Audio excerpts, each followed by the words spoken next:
I'm Margaret Sullivan, 79 years old.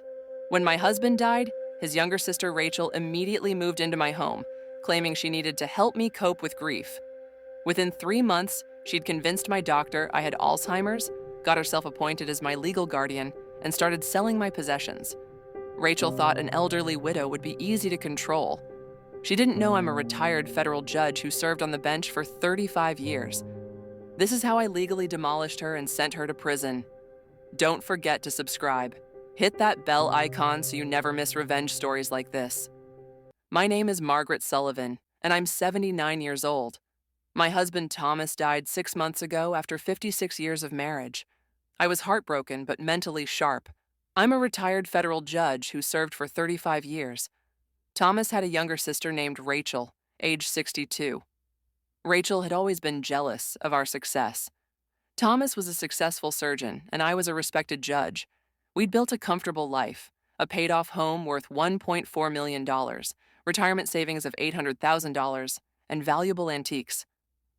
Rachel, meanwhile, had gone through 3 divorces and multiple bankruptcies.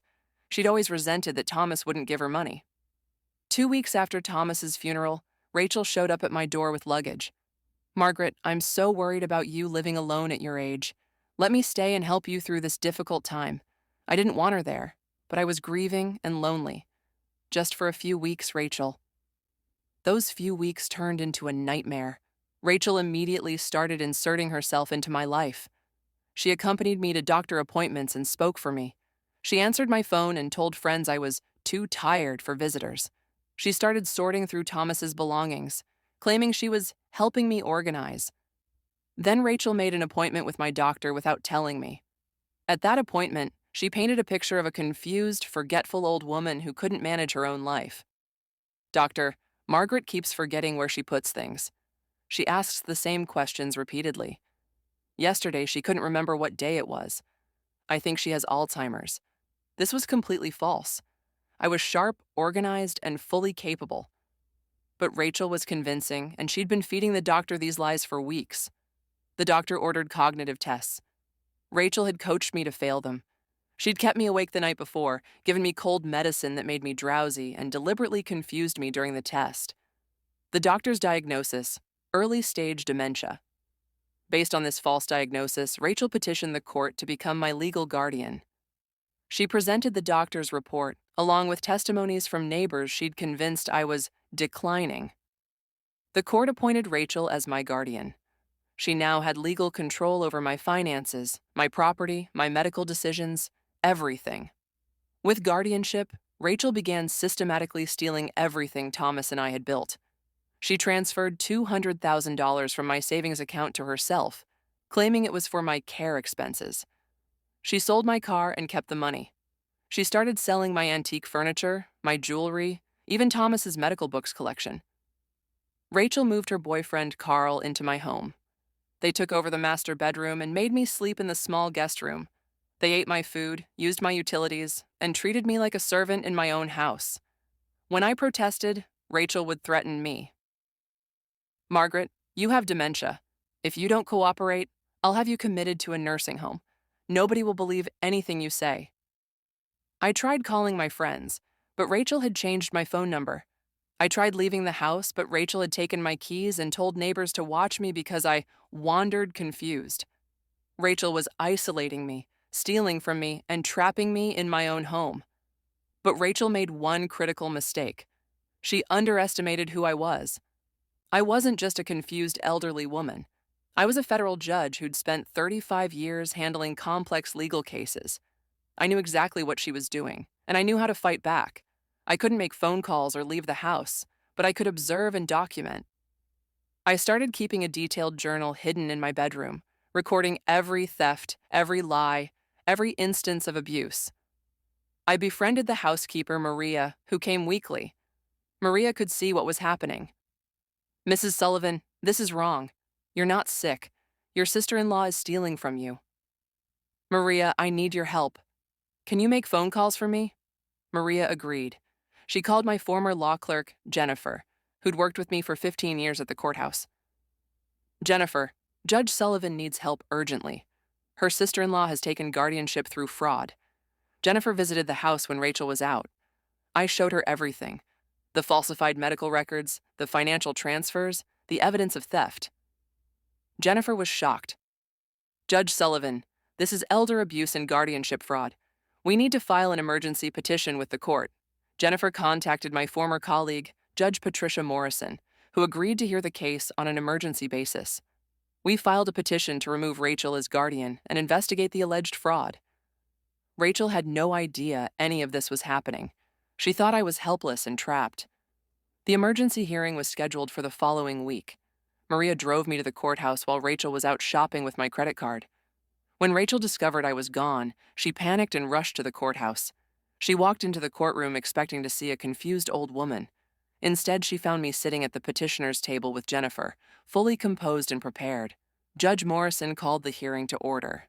"Ms. Rachel Sullivan, you are accused of guardianship fraud, financial exploitation of a vulnerable adult, and elder abuse. Judge Margaret Sullivan has filed this emergency petition. Let's hear the evidence." Jennifer presented everything: the falsified doctor reports, the financial records showing Rachel had stolen $200,000, testimonies from Maria and neighbors about the abuse, and my detailed journal documenting Rachel's crimes. Then I took the witness stand. Rachel's lawyer tried to argue I was mentally incompetent. Judge Morrison stopped him. "Counsel, Judge Sullivan served on the federal bench for 35 years. She's clearly articulate and competent. Let her speak."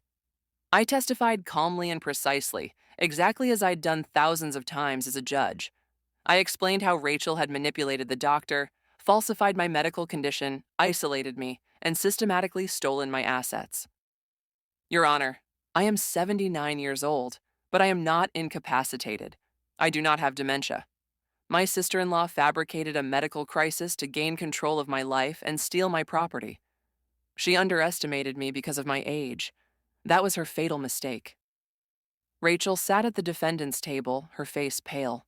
She realized she was facing a federal judge who knew every legal strategy, every procedural rule, every trick she might try.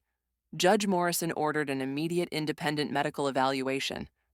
The new doctor confirmed what I'd been saying. I had no cognitive impairment whatsoever. The original diagnosis had been based on deliberately manipulated test conditions. The court immediately removed Rachel as my guardian and ordered her to return all my assets. Judge Morrison also referred the case to the district attorney for criminal prosecution. Rachel was charged with guardianship fraud, financial exploitation of a vulnerable adult, elder abuse, and theft. The evidence was overwhelming. At trial, the prosecutor painted a damning picture. Rachel Sullivan exploited her sister-in-law's grief, fabricated a medical condition, and stole hundreds of thousands of dollars. She imprisoned Judge Sullivan in her own home and treated her like a prisoner. Rachel's defense was pathetic. Her lawyer tried to argue she genuinely believed I needed help, but the evidence showed clear, deliberate fraud. The jury convicted Rachel on all charges. The judge sentenced her to 7 years in prison and ordered her to repay every dollar she'd stolen, plus damages.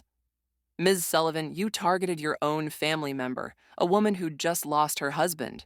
You exploited her grief for financial gain. You fabricated a medical diagnosis to steal her life savings. You deserve every day of this sentence." Rachel broke down crying. Her boyfriend Carl abandoned her immediately. She lost everything. I recovered my home, my savings, and my independence. The court awarded me $300,000 in damages on top of the stolen money. Rachel will be paying me back for the rest of her life. I'm now 79 years old, living independently in the home Thomas and I built together. I volunteer with elder advocacy organizations, helping other seniors fight guardianship abuse. Guardianship fraud is one of the fastest-growing crimes against elderly people, I tell audiences. Family members exploit medical conditions to gain control and steal assets. But age doesn't mean helpless. I'm 79, and I used 35 years of judicial experience to destroy the person who tried to steal my life. Rachel will be 70 when she's released from prison. Her reputation is destroyed. She'll never work in healthcare or caregiving again, and she'll spend decades repaying the money she stole. People ask if I feel guilty about sending my sister-in-law to prison. The answer is no. Rachel tried to steal everything Thomas and I built. She fabricated a medical diagnosis and imprisoned me in my own home. She deserves every consequence. I'm a retired federal judge. I spent 35 years upholding justice. When someone tried to steal my life, I used that same system to fight back. Rachel thought an elderly widow would be an easy target. She learned that this particular widow was a federal judge who knows how to win.